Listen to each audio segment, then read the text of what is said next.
In the heart of an ancient land, under skies heavy with prophecy, a story of loyalty and betrayal was etched into the annals of time. This is the tale of Judas Iscariot, a name that has echoed through millennia, forever synonymous with the ultimate act of treachery. But before the shadow fell, there was light. He was one of the 12, a chosen disciple, walking alongside Jesus of Nazareth. He witnessed miracles that defied explanation and heard teachings that promised a new kingdom. He was part of an inner circle, entrusted with the group's finances, a position of faith and responsibility. Yet within this sacred fellowship, a seed of darkness began to sprout in Judas's heart.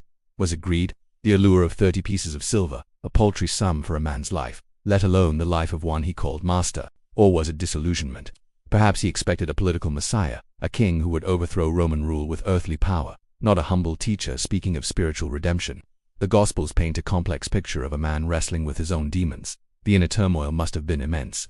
Every shared meal, every journey together, every word of wisdom from Jesus would have been a twist of the knife in his own conscience as his secret plan began to form. He saw the same love and compassion that healed the sick and fed the hungry, yet something inside him curdled. He moved in the shadows of Jerusalem, his steps leading him away from the light of his companions and toward the cold chambers of the high priests. They were the religious authorities, men who saw Jesus not as a savior, but as a threat to their power and tradition. They needed a way to arrest him quietly, away from the adoring crowds that thronged to him during the day.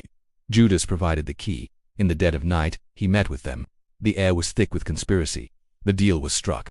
30 pieces of silver, the price of a slave, the price of betrayal. Can we even imagine the weight of those coins in his hand, each one a testament to his broken faith? As he rejoined the other disciples, he wore a mask of normalcy, but his soul was a raging storm.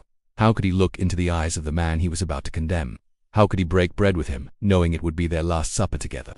That final meal is one of history's most poignant moments. Jesus, knowing what was to come, washed the feet of his disciples, a profound act of humility. He looked at them, his beloved friends, and announced that one of them would betray him. The room filled with confusion and denial. "Surely, not I, Lord," they asked, one by one. And when Judas asked, Jesus' reply was quiet, intimate, and devastating. The bread was broken, the wine was shared, a new covenant was made. For Judas, every moment must have felt like a countdown to damnation. He left the supper and slipped out into the darkness, the 30 pieces of silver a cold weight against his soul. His path was now set. He led a contingent of temple guards and Roman soldiers, armed with swords and torches, their lights cutting through the gloom of the night.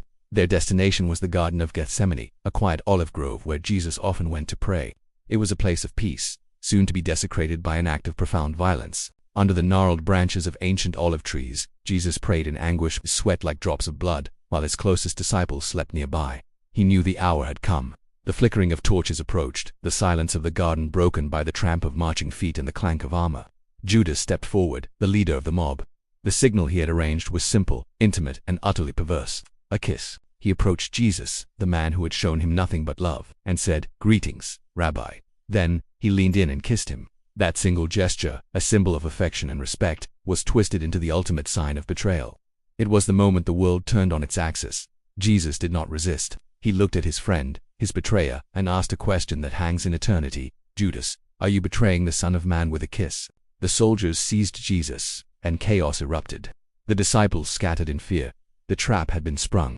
Jesus was arrested, bound, and led away to face a mockery of a trial. As the gravity of his actions crashed down upon him, the 30 pieces of silver began to feel not like a reward, but like burning coals in his hands. The conflict, the doubt, the greed, it all dissolved into a singular, overwhelming wave of guilt and remorse. He saw the man he had followed, the teacher he had loved, being dragged towards a brutal fate he had personally orchestrated. The price of his betrayal was not just a man's freedom, but his own soul. Racked with despair, Judas rushed back to the high priests, the architects of the conspiracy. He threw the blood money onto the temple floor, the coins scattering with a chilling echo. "I have sinned," he cried, "for I have betrayed innocent blood." But the priests were cold and dismissive. "What is that to us?" they replied. "That's your responsibility." They offered no comfort, no absolution. They had used him, and now he was discarded. He was utterly alone, trapped in a psychological prison of his own making. The betrayal had consumed him, leaving nothing but a hollow shell of regret. The weight was too much to bear. Abandoned by his former conspirators and too ashamed to face the disciples he had wronged, Judas saw only one way out. He fled the city, seeking a final, desperate escape from the torment that had become his entire existence. In a desolate field, his tragic story reached its grim conclusion.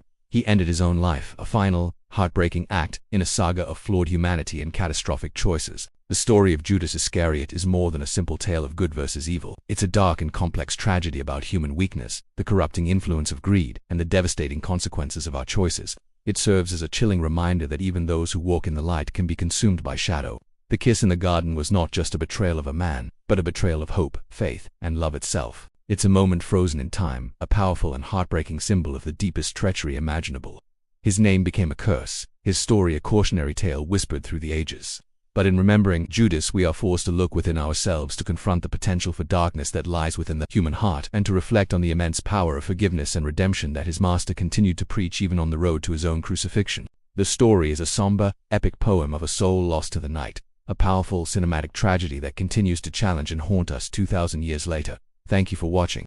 If this story moved you, please like, share, and subscribe for more deep dives into the most compelling stories in history.